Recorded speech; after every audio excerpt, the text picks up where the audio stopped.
Hey, what's up guys? So in this video, we will see how to enable support die characters on any Oppo phone. Now to do that, just open settings, then tap on system and update.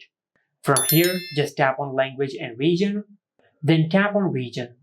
Now from this list, just select Myanmar. After you select the Myanmar region, in the languages and region section, you will find the option of support die character. Now just enable this toggle to enable support die character on your smartphone. And remember that this option only appears when you change the region to Myanmar. But if you have an older Oppo phone, you will not find the support die character option over here after changing the region to Myanmar.